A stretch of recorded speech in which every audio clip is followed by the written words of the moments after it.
Hi, I'm Heather Staines. I'm a senior consultant at Delta Think and one of the Charleston Conference directors. Today I'm joined by Lucy Santos Green. Hello, Lucy. Lucy is director and professor, School of Library and Information Science at the University of Iowa, and she was a speaker recently at the 2025 Charleston Conference. So, welcome to our Charleston Leadership Interview Series. Why don't we kick off with you telling us just a little bit about yourself? So my name is Lucy Green, and I am director here at the School of Library and Information Science at the University of Iowa. And this is the first time I've ever lived north of the Mason-Dixon line. So I'm getting used to it's year three. I'm finally used to having things like a summer coat and gloves that actually have a purpose other than decorative. So that's been fun. And in my current role, what I do is I develop and implement the SLIS strategic plan along with faculty and the curriculum. I'm responsible for leading innovation in the curriculum and making sure that it responds to current market needs, managing the school's budget, all the financial allocations, overseeing facilities, hiring, performance evals for staff, overseeing tenure and promotion for faculty.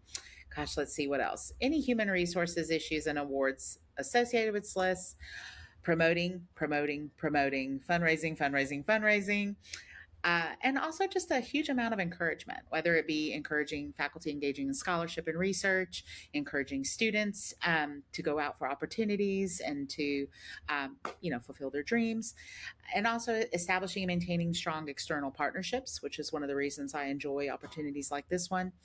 And then ultimately making sure that everyone is living and experiencing a welcoming and fair work and educational environment. Well, I'm tired just listening to all of those things that you have to do. Wow, I'd say hats off to you, but then if I were you, I'd have yet another hat and another hat. Yeah. So that's exciting to get to hear that.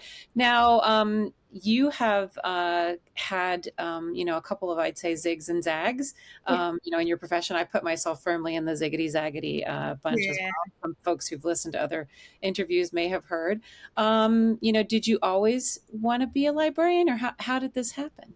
Yeah. So, no, I did not always want to be a librarian, but I have always been involved in, I would say, library positive spaces since very, very early years. Both of my parents, when I was, about 4 years old, began graduate study. So running around outside of the library or going into the academic library, that started at a very young age. And then in middle school, which I would love the opportunity to talk about at some point in the interview, I had a very close relationship with my school librarian, and she was one of the two educators that I really credit with helping me navigate middle school and just get through a really difficult time in my life. And then the final, I think, like thing that determined that yes, the library is going to be a very distinctive part of my life was when I was in high school and I checked out 15 library books, and I was very late in returning them, and my fine was very high, and the library director kindly offered me the opportunity to work off the fine in the library. And so that gave me kind of a front row seat to opportunities. Then I eventually became a music teacher. That's my first career. I was a music teacher for many years. I taught middle and high school choir. And then started collaborating with the school librarian, developing some instructional collaborative things with my students, and eventually became a school librarian. And then from then on, went into higher education to train future school librarians. So Yeah, I'm it, going to interrupt you just a little bit because yeah. you didn't just wake up one day and decide to develop materials together with the No, librarian. The reason no. that you wanted to K-12 and why you It thought that was. was So, wonderful to as tell people about that. those of you who have taken, perhaps when you were in K 12, you were a band student or a choir student or an orchestra student, a big part of that class is performances and competitions. But many states, and at the time I was in the state of Texas, have a requirement that students have to be passing their core classes before they are allowed to leave the school for external activities, even if they happen on the weekend. And so they would determine that what they call eligibility, and they do this for athletics as well. They determine eligibility at 3 weeks. So if a student was failing a class at 3 weeks, out of a 6 week grading period, if they were failing halfway through, they would be ineligible for the next 3 weeks. Now, you can imagine how frustrating that is when you have a choir and you have 5 basses and 5 tenors and 5 sopranos and 5 altos, for example, but 4 of your basses are ineligible and 4 of your altos are ineligible. And all of a sudden you have a choir that's just a bunch of sopranos and tenors. So that really started to cause a problem. And it also was extremely demoralizing for students. When students are in choir, orchestra, band, a lot of times they're choosing to be there. It's often the one time during the school day that they are just really invested in something that they love, that they're interested in, they feel relaxed. They're able to, be constantly hands-on and active. And so to take away their ability to compete or to perform, it can just really, really negatively impact their mental health and their emotional well-being. And so I got frustrated. And I decided, what, this is a something I need to do something about. And so I reached out to the school librarian and I wanted to work with her on ways that we could develop a tutoring mechanism, or what could I do to help my students be more academically successful through the choir class. And I also was hoping that in establishing that relationship with a school librarian, that I would be able to network a little bit more successfully with the other classroom teachers, and that it wouldn't be seen as a competition between choir and math or choir and social studies, that it would be a collaborative approach to supporting student learning. And that's what she taught me. She really spent a lot of time teaching me not just the hardcore instructional collab part, but those soft skills. How do you reach out to other educators? How do you put forth what you're wanting for your students and Venn diagram that with what that educator wants for their students? And that is really specifically something that librarians do well, which is bridge building. And in doing that, I felt that I had a much bigger impact on my students' lives than I did even as a music teacher. And so eventually she encouraged me to go back and get my master's and become certified. And that's what I did. And then the district hired me right back as a school librarian. Yeah, when we were planning for this interview, you said that being the choir teacher or being the librarian, it's often just one person in that role. Whereas if you're a math teacher, you've got other math teachers, and That's if you're right. You have a math department. physical It's true. education, and so you guys were kind of in the, and I hadn't really thought about that, where those that's a role where there's one person There's kind a of huge carrying amount of overlap, yeah, between the two jobs. In fact, I've written articles about it. Uh, you overlap in things like you're both two individuals on campus that oversee a budget in ways that classroom teachers do not. You have to engage in fundraising in ways that classroom teachers do not. You also have to engage in things like advocacy. So, you're not going to see a school principal or a community member say, well, that math teacher was terrible. Let's get rid of math. That's not really something people say. But if you have a choir teacher or a band teacher that does a poor job, then they tie the identity of the instructor with the material much more closely. And they'll say, well, you know what? That band was terrible. We don't need band. Versus maybe the teacher was a poor fit, or maybe it was just not, well funded. And so advocacy is a big part of music education. And that was a skill set that I was able to hit the ground running with when I became a school librarian, because I had to advocate for the library independent of me as a person. And I also have to explain to people outside of the library why the library is a essential component of education, which again, your math and your science and your reading often don't have to do as much as we do. Although I might say that nowadays that's becoming less and less of a fact, unfortunately. Yeah. So when I interrupted you, where you were starting to say how you went on to get more advanced degrees, tell us a little bit more about your path after that point. Yeah, so after that, I got my master's in Texas at the time. School librarians were required to have their master's in library and information science along with school library certification. So I obtained those credentials, which I'm very grateful for, because it prepared me to look at librarianship and information science organizations in a broader way. And then after I was a school librarian for quite some time, my husband and I both decided that we were not educated enough and we desperately needed doctorates. So we went on to Texas Tech and I earned my doctorate in instructional technology and focused on technology enabled learning and online pedagogy. And from there, went on to become a professor of instructional technology and eventually was recruited by the University of South Carolina to teach in the iSchool. And now here I am at Iowa.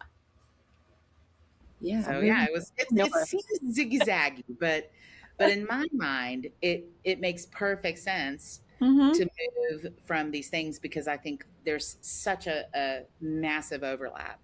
Yeah, Um, you talked about, so many of the commonalities. Are there other things that folks should know if they're hearing this? Oh yeah, absolutely. I think, and I even wrote some down because I was like, I need to remember to say this.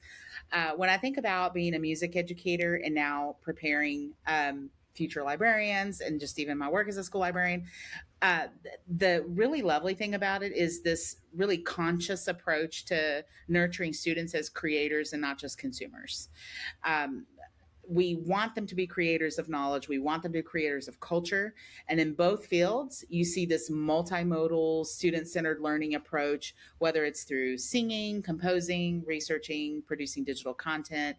Um, it's this huge emphasis on creative and critical thinking skill development and asking students to engage with the world in a meaningful way.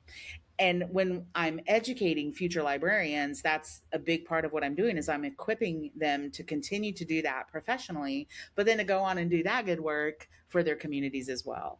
um, and so I love that. I also think they both share, like I said, this reliance on advocacy because neither one is guaranteed a seat at the table.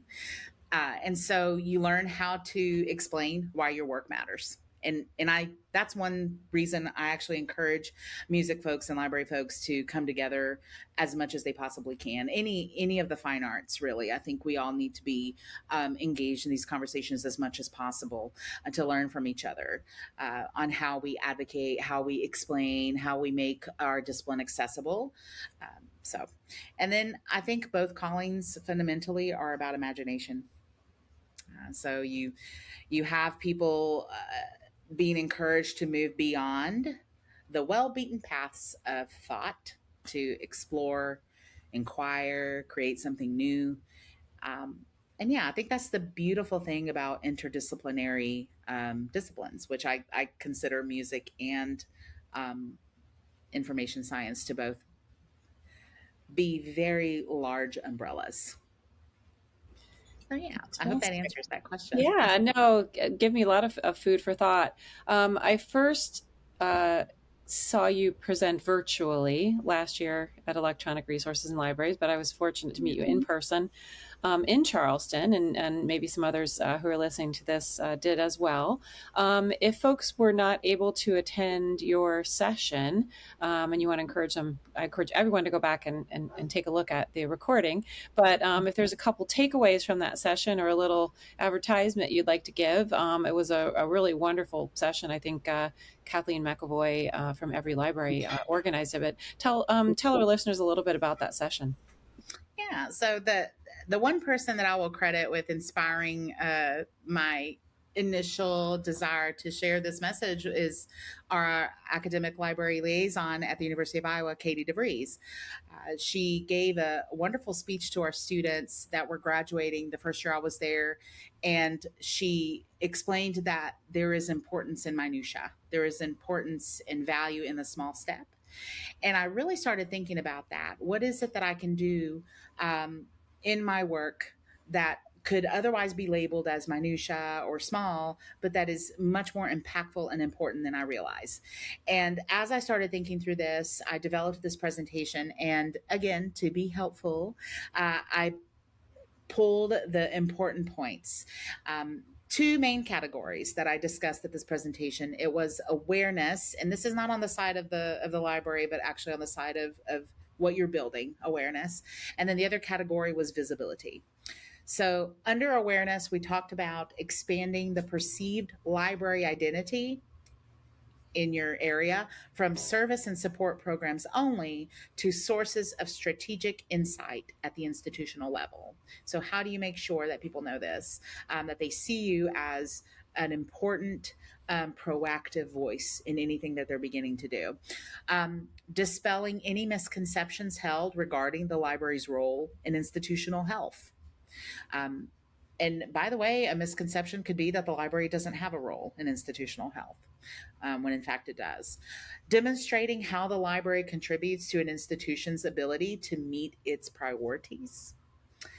And then becoming involved before specialized teams begin to collaborate and before leaders start the complex strategic planning process rolling. So if your institution is either revising a strategic plan or getting ready to put together a new strategic plan, or is considering, make sure that you are volunteering to be at that table as soon as possible. So that was one of the main category, awareness. And then the second category I want people to definitely revisit if you have an opportunity, and I believe it's available streaming. I think you can access the video, is visibility, at least for the panel. I know the panel is available. I'm not sure the workshop is, but determine how the library's story is told across your campus, not just in numbers, but in stories. And when I say determine how the library story is told, to me, it's extremely important to consider how you're telling it, but also how it's being told when you're not there. Who is telling it? How is it being told? So find that out, and then determine how the library contributes to the student experience. This goes back to what I was saying, my journey to librarianship, right? What is your role in student experiences? Not just academic opportunity, but campus experiences, career options, job skill development. Let me give a hint. IMLS just posted their call for funding. Take a look at those first two pages and see what's going on there. And that might give you some really good pointers on the direction that things are going to be taking for the next 5 years.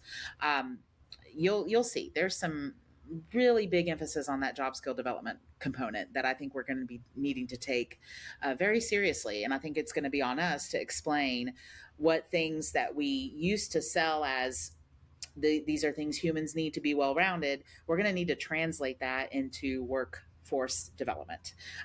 So that is something to consider. And then determine how the library contributes to your state level priorities. How are you contributing to the state, to its objectives, to its goals? So those are things that I talked about. And again, everything I've said is, none of it looks good on a t-shirt and none of it is really snappy, but it comes down to, you know, what Katie DeVries said at my first year at Iowa, which is minutia is important. The small steps are important. Processes and procedures, and really working on these tiny things that seem like they're unimpactful, have an outsized impact. And don't expect that you will benefit or see the reward immediately. It may be that you do the work and you retire and the benefit happens 5 years later. It may be that you do the work, you leave for another institution, and the benefit arises. You don't know. And so I also remind myself a lot that I'm working not for the end of the journey, but to push the stone forward on the road. And so that's my goal, is to push that stone forward. And that I can immediately see is happening, whether it be pushed just a little bit or pushed a whole lot. So that's what I would hope people take away from those, from both of the presentations. Yeah, well, thanks for that. And I do encourage everyone to go back and watch. And I love those sentiments that you talked about. I heard our local NPR, one of our local NPR hosts here in Connecticut, Randy Kay, has a podcast, and she was talking about folks who create ripples of hope. And she talked about how you might just be having an ordinary day, but someone that you talked to or interacted with, you made a big difference in their life. And so I think that kind of, when I hear you talk about the long term, payoff, and you might not know what's happening, I think that underlines that importance. Yeah, I don't think my middle school librarian realizes what impact she had on my life. I only knew her for a year, back when I was 13, 1 year. And really, what? It was an academic year, so maybe at the most 8 months. But she had a lifetime impact on me. and how I treat others, how I pursued my career, how I envision the impact of the library in a community. Here I was. We had just immigrated back to the United States. My English wasn't that great. My social understanding of what it meant to be a seventh grader um, was not good. Um, and I struggled. I was bullied every single day. I was extremely lonely. And she took me into the library. She did things to me that were so kind. Things like acknowledging that I was making the library a better place just by being there that day. She made it safe to hang out. She welcomed me in to escape, especially during lunchtime. She would let me eat lunch with her. She answered my questions without talking down to me. She would just talk to me like I was a regular person. She was very appreciative anytime I helped. She would acknowledge my help. She would thank me. She was grateful, and she saw potential in me, and she would just encourage me to do things. And she just made me feel like I had something to bring to the table. And yeah, her for her it was probably one of the many kind things she did for middle school students. Probably would not remember me at all if she saw me today, but yeah, huge impact in my life. I think about her a lot. I just want to go back to Charleston, just for a second, Yeah. because we talked about, like a multitude of reasons why people might attend Charleston, and one of the key things that you mentioned around that event is networking. But when most people hear networking, they think, oh, we're climbers, we're glad handers, we Yeah. just want to make Yeah. connections for ourselves. But no, you have Yeah. very purposeful Yeah. reasons as to what kind of networking you're doing and what you hope that will accomplish. Tell us a little bit about Yeah. that. So one of the things that I do when I attend is I want to scan the horizon for the skills, needs, and projects that are prioritized by the attendees. What are they doing? What are they struggling with? What are they working on? What are they needing? Because hopefully they'll be hiring my graduates. And because of that, I need to know, are we preparing graduates that are ready? Are we preparing graduates that are able? Are we preparing graduates that are realistically aware of what's going on? So that's one thing. And then the other is I genuinely believe that libraries are the canary in the mine. I think that when you see librarians and other information science orgs starting to point to issues, you need to pay attention. Um, People come to the library to ask questions. They come to the library to share concerns. They come to the library when they're struggling. And so librarians have front row seats to what's going on in their communities. And this is also the case for academic librarians. They know what's happening in terms of budgeting a little bit sooner, a lot of times, than faculty do. They know what's going on with student needs sooner than faculty do. And so being aware and in those conversations is, to me, extremely important to remain current, and even beyond that, to be able to future cast a little bit more effectively for what we do here at SLIS. Yeah, and you said you're looking for folks who might be well positioned to serve as mentors and might have the right Absolutely, that's match. another So one. people better watch if they see you coming. You may have picked them for Come mentor. And like I that. will say this too about mentoring. I Sometimes people hesitate to mentor because they think it's going to be this humongously time consuming thing, but you can shape your mentoring experience. Uh, a lot of times, students or young professionals, and I would say, when I say young professionals, I mean young to the profession, new professionals, I guess I'll put it that way, just want someone to talk to one or two times.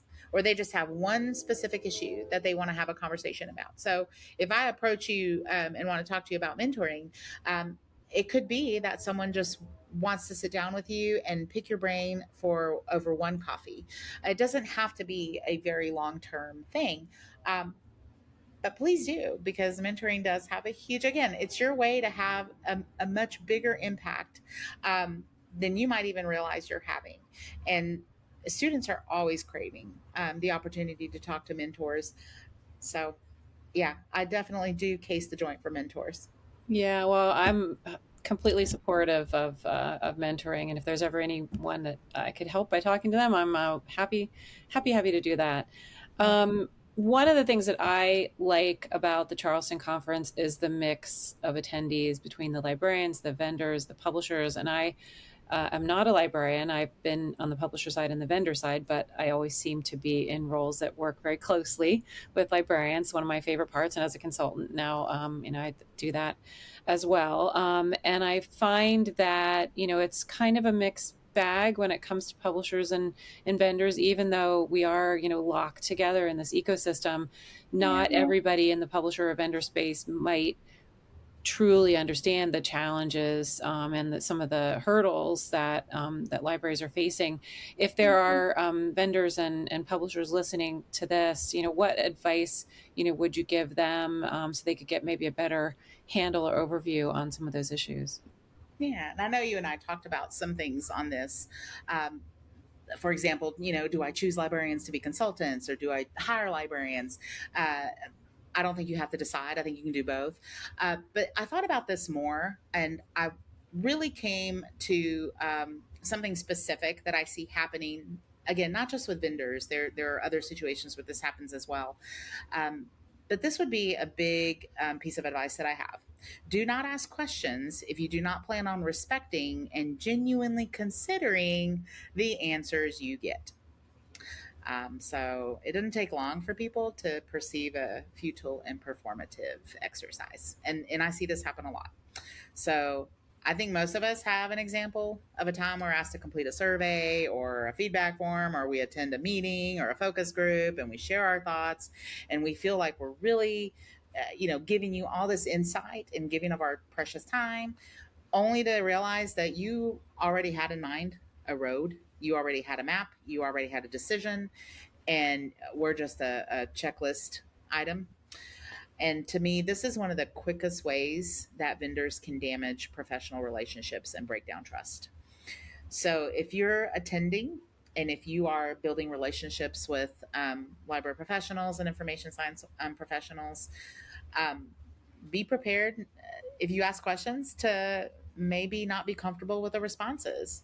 And instead of holding back or instead of dismissing, ask more questions, ask for clarification, broaden who you're talking to. Um, because again, futility can be really seen as disrespect. And it can be seen as it can also demoralize because then people feel like, well, why did I bother? And then the next time they're not going to be as honest, they're not going to be as open. They may not even take the time. Um, so I thought about this a lot, and I was like, what is the one thing that I wish would change? And oh boy, if I could change, this is the one thing I would change. And again, this happens in all sorts of places.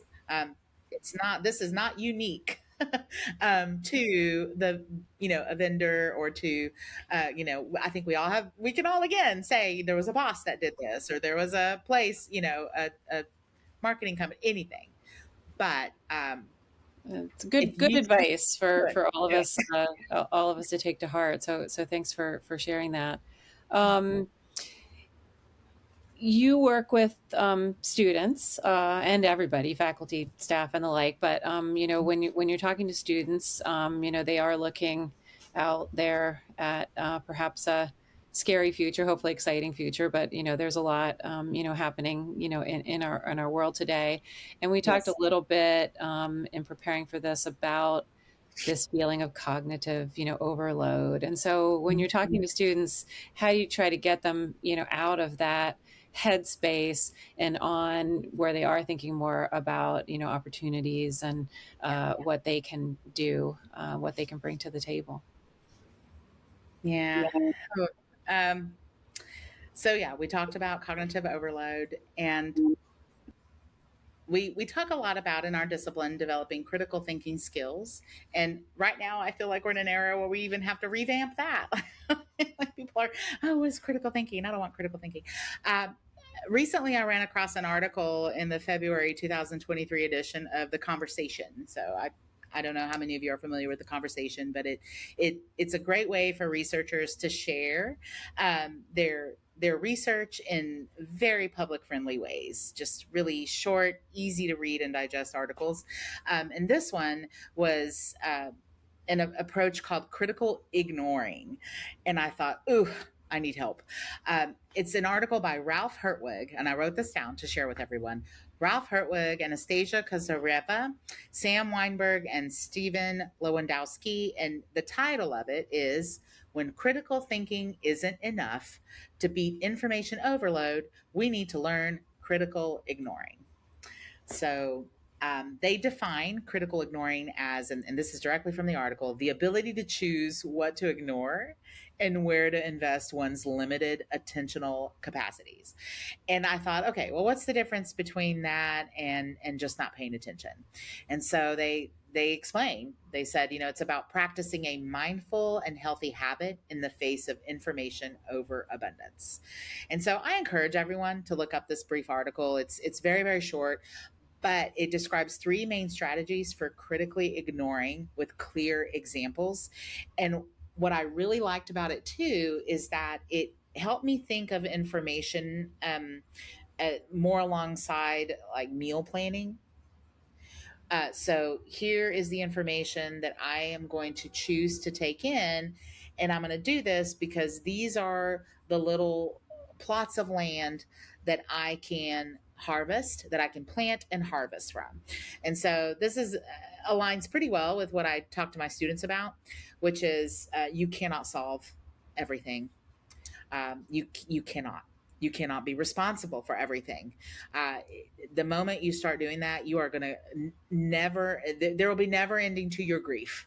You will feel absolutely, completely hopeless forever and ever and ever. And so decide, decide what you are going to focus on. What does your garden look like? What are you going to plant? What are you going to harvest? And that's where you're going to put in your effort. Okay. And that's where you're going to put in your time. And that's where you're going to push the stone down the path that you have selected. And so you're going to have to trust that other people have other plots of land and they're going to be putting in the time in those gardens. You cannot be all things for all people. You cannot. It is impossible. And so, this concept of critically ignoring, I think to me, lines up really well with this because it's saying, okay, I've decided that I'm going to focus on these issues. These are going to be my things that I target.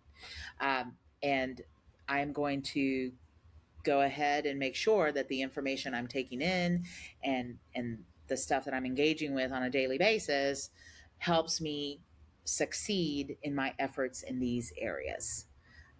Maybe that means that I am not going to be reading every article on this other particularly painful topic because I've chosen to work on different things. It doesn't mean that you don't care. It means that you are making sure you are a healthy gardener for this plot of land that desperately needs your attention. So that's what I try to tell students. And it all goes back to what I said at the beginning. Um, we all just need to understand that our role in life is not gigantic, shiny, big, enormous accomplishments. It's minutia. It's small steps. It's doing the day to day. And you may be recognized, you may not in this lifetime. And that's okay because the good work and the progress and the benefit will be there in the end, whether you acknowledge it or not, whether you experience it or not. It's accepting that, I think. That is a very difficult thing. And it's I'm not quite sure that I've fully accepted it yet, but it's my journey. It's what I'm working on. And I hope that my students, if anybody, if I make a difference in anyone's life, I hope that that's what my students take away is that ability to reconcile the fact that their time on earth is limited and they have a small amount they can do something about, and it's absolutely okay for them to work on that. Okay, well, that really resonates with me, and I'm sure that your students appreciate hearing that. I love how your journey with your library fine, started off with the equivalent of like having to, do the dishes in the kitchen because you can't pay for the meal type trading for labor. So that one little thing, made a difference and created ripples that are still out there resonating today. So thank you, Lucy, for taking the time to speak with us here today. We really appreciate everything that you give to the community, and we look forward to seeing you again soon. Thank you so much. Thank you, Heather.